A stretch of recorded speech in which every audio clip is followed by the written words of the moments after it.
আসসালামু আলাইকুম প্রিয় দর্শক, মাঝে মাঝে আমার একটা জিনিস চিন্তা হয় যে আইন কি সবার জন্য একরকম, নাকি আমার লোক হলে একরকম, আমার লোক না হলে আরেক রকম।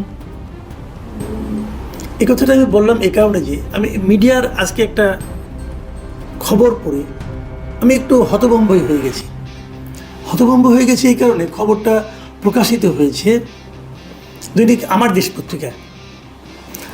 পত্রিকায় নিউ ইয়র্ক থেকে, যে নিউ ইয়র্কের প্রধান উপদেষ্টা গিয়েছেন, ওনার সঙ্গে যে সমস্ত ওনার অনুষ্ঠানকে কভার করতে বিভিন্ন সাংবাদিকরা গিয়েছেন, সেখান থেকে আমার দেশের সাংবাদিক এম.এ. নোমান তিনি একটা রিপোর্ট পাঠিয়েছেন। সেই রিপোর্টে আমি শিরোনামটা পড়ছি না, আপনারা দেখে নিন। সেই রিপোর্টে আওয়ামী লীগ নেতাকর্মীদের শেখ হাসিনা কি নির্দেশ দিয়েছেন সে সংক্রান্ত রিপোর্ট ডিটেইলে আছে। তার নেতাকর্মীদের সঙ্গে ভার্চুয়ালি মিটিং করেছেন, মানে টেলিফোনে কথা বলেছেন, এবং উনি সেখানে নানা ধরনের নির্দেশনা দিয়েছেন। এবং সেই নির্দেশনাগুলি অবশ্যই আমার কাছে মনে হয়েছে যে খুবই ভয়ানক রকম নির্দেশনা, এবং সেই নির্দেশনার ডিটেইল সংবাদ দিয়ে আমার দেশে এই রিপোর্টটা করেছে। আপনারা দেখতে পাচ্ছেন, আমি আপনাদেরকে শিরোনামটা দেখালাম। এবং সেখানে বলা হয়েছে, সেখানে তার আমাদের 8টা ঘরোয়া মিটিং হয়েছে ওদের, কীভাবে তারা করবে, আওয়ামী লীগের যারা লোকাল লোক আছেন, মানে এই রিপোর্টে যেভাবে আছে আর কি। আমি সেখান থেকে আপনাকে একটু চুম্বক অংশ পড়ে শোনাচ্ছি। শেখ হাসিনার বক্তব্যটুকু ছাড়া, ওটুকু আমি কেন পড়ছি না সেটা আমি পরে বলছি। এখানে বেশ কয়েক মিটিং হয়েছে, 8টা ঘরোয়া মিটিং হয়েছে আমাদের, এবং সেখানে প্রায় প্রতিটি সভায় উনি ছিলেন। শেখ হাসিনা প্রতিটি সভায় ভার্চুয়ালি ছিলেন, এবং সেখানে জয় বক্তব্য রেখেছেন মিটিংগুলোতে, এবং তারা নানা ধরনের নির্দেশনা দিয়েছেন, এবং সেই নির্দেশনাগুলো ডিটেইল এই রিপোর্টে কিন্তু আছে। এখন আমি কেন এই কথাটা বললাম যে এই রিপোর্টটা নিয়ে আমি তেমন কোনো কিছু বলতে চাই না, সেটাও আপনাদেরকে আমি একটু বলি। সেই বলার কারণটা হলো যে আপনাদের মনে আছে আজকের থেকে কয়েকদিন আগে, এই বছরেরই মাস 2 আগে, অগাস্টের 22 তারিখে এই বর্তমান অন্তর্বর্তী সরকার একটা নির্দেশনা জারি করেছে। সেই নির্দেশনায় বলা হয়েছে যে শেখ হাসিনার বক্তব্য প্রকাশ করলে তাৎক্ষণিক আইনি ব্যবস্থা, মানে জাস্ট তার বক্তব্যটা যদি আপনি প্রকাশ করেন, যে কোনো ভঙ্গিতে করেন, প্রিন্টেড আকারে করেন, অথবা আপনি মানে অডিও আকারে করেন, অথবা ভিডিও আকারে করেন, ওনার বক্তব্যটা যদি আপনি খালি প্রকাশ করেন, তাহলে তাৎক্ষণিকভাবে আপনার বিরুদ্ধে আইনি ব্যবস্থা নেওয়া হবে। সরকারের এই নির্দেশনা ভালো কি মন্দ সেটা অন্য বিতর্ক। যেমন আমি নিজে এই ধরনের নির্দেশনাকে সাপোর্ট করি না। আমি মনে করি সরকার এই ধরনের নির্দেশনা দেওয়া ঠিক না।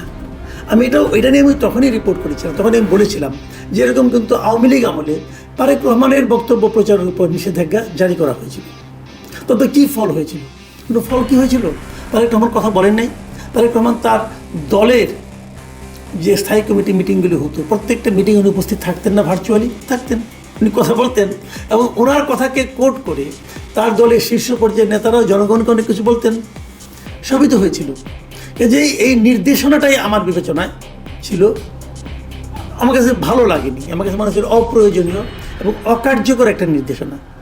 কিন্তু আমি আগেও বলেছি, বহুবার বলেছি, যে কোনো নির্দেশনা, কোনো আইন আমার পছন্দ নাও হতে পারে, না হলে আমি সেটা সমালোচনা করবো যে আইনটা ভালো হয়নি, আমি বলবো এটা কালো আইন। কোনো নির্দেশনাকে পছন্দ না হলে আমি বলবো এই নির্দেশনাটা সরকার দিয়ে ঠিক করেনি, এটা আত্মঘাতী নির্দেশনা, আমি এরকমভাবে বলবো। কিন্তু যে নির্দেশনাটা দিয়েছে, যদি আমি আইন মান্যকারী নাগরিক হই, আমি কিন্তু নির্দেশনাটাকে অমান্য করব না, কখনোই আমি সেই নির্দেশনাকে অমান্য করব না, এবং করা উচিত না। তাহলে তো দেশের আইন থাকে না, তাহলে তো দেশে কোনো নিয়মকানুন থাকে না। আপনি তো নিয়ম মানতে হবে। এখন আপনি যদি আপনার মতো করে চিন্তা করেন, করে বলেন যে এইটা যেহেতু ঠিক হয়নি আইনটা, অথবা এই আইনটা যেহেতু আমার পছন্দ হয়নি, অতএব এই আইনটা ভাঙার একটা নৈতিক অধিকার আমার আছে, যদি আপনি এ কথা বলেন, তাহলে আপনি একজন আইন অমান্যকারী ব্যক্তি। যদি কোনো প্রতিষ্ঠান বলে, আইন অমান্যকারী প্রতিষ্ঠান হিসাবে পরিচিত হবেন, পরিগণিত হবেন। তখন সেই আইন লঙ্ঘনকারীর জন্য যে সাজা, সেই সাজা আপনাকে ভোগ করতে হবে, যদি আইন প্রয়োগকারী সংস্থা সেটা প্রয়োগ করে আইনটাকে।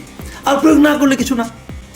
এখন আমাদের যে কাজটা করেছেন, ওনারা শেখ হাসিনার বক্তব্য কি বলেছেন, কার উপরে কী করতে বলেছেন, কীভাবে কী বলেছেন, এবং সেগুলি কিন্তু সবই কিন্তু আপত্তিকর কথা, সরকারের এই যে ঘোষণা যেটা দিয়েছিল তার আলোকে যে বক্তব্যটা আমার দেশে প্রচারিত হয়েছে, সেটাকে আমি মনে করি না যে মানুষের মধ্যে উস্কানিমূলক বক্তব্য ওখানে ছিল না, ছিল ওখানে অনেক কিছু বলা হয়েছিল যেটা আমি নিজে পড়লাম না এই কারণে যে আমি আইনটা মানি, আমি সরকারের আইনটাকে মানি, এই জন্য আমি এটা বললাম না উনি কী বলেছেন। আমি যদি বলতাম আমার দেশ বলেছে, আমি আমার দেশ থেকে পড়ে শোনাচ্ছি, তাহলে কিন্তু আমি মনে করি সেটাও আমি ঠিক করতাম না। এই কারণে করতাম না যে আমার দেশ একটা অন্যায় করলে সেই অন্যায়টা আমার করার কোনো জাস্টিফিকেশন ক্রিয়েট হয় না। অমুকে অন্যায় করেছে অথবা আমিও করতে পারি, এটা কিন্তু কোনো যুক্তি না। আমি বরং আশা করব সরকার আমার দেশের ব্যাপারে এই ব্যাপারে একটা ব্যবস্থা নেওয়া উচিত, অথবা যদি নিতে না পারেন, যদি নৈতিকভাবে মনে করেন আমার দেশ কাজটা ঠিক করেছেন, সেক্ষেত্রে সরকারের এই আইনটাকে উড্র করে নেওয়া উচিত। সরকার কি করবেন?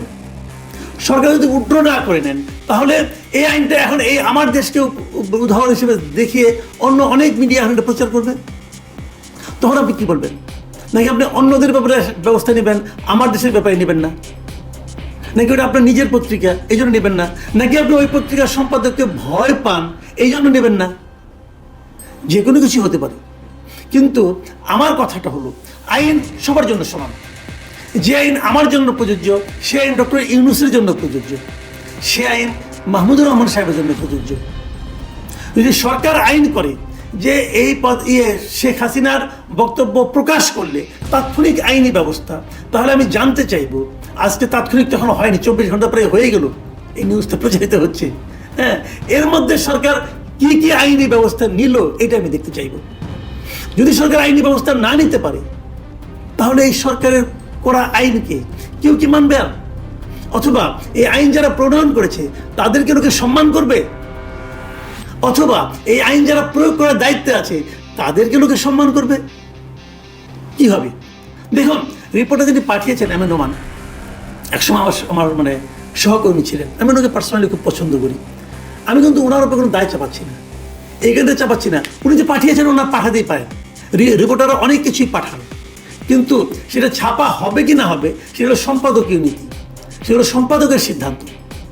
এবং আমার দেশের সম্পাদক মাহমুদুর রহমান সাহেব উনি এটা ছাপিয়েছেন, তার মানে উনি নিজেকে রাষ্ট্রের আইনেরও ঊর্ধ্বে মনে করেন বলে ছাপিয়েছেন, অথবা উনি আইন ভেঙেছেন জেনে শুনে, অথবা এই আইনটা একদমই অপ্রয়োজনীয় বলে উনি বলার চেষ্টা করেছেন। এই তিনটা কোনটা? আমি একজন সাধারণ নাগরিক হিসেবে জানতে চাই কোনটা। যদি এই আইনটা অপ্রয়োজনীয় আইন হয় তাহলে কালকে থেকে সবাই ভাঙে না পারা, কোনো সমস্যা নাই। আর যদি উনি আইনের ঊর্ধ্বে থাকে কোনো ব্যক্তি হয়ে থাকেন, তাহলে আমারও কিছু বলার নেই। প্রিয় দর্শক, কেবল আমি এতটুকু প্রত্যাশা করব যে আইন সবার জন্য সমান হোক, জার্নালিজম যেন অ্যাক্টিভিজমে পরিণত না হয়, সেই ব্যাপারটা যারা সাংবাদিকতা করেন তাদের সবার প্রতি আমার একটা স্বনির্বন্ধ অনুরোধ থাকলো, এটা আপনারা একটু খেয়াল করে দেখবেন। অ্যাক্টিভিজম অ্যান্ড জার্নালিজম সেম না। এখন এই পর্যন্তই।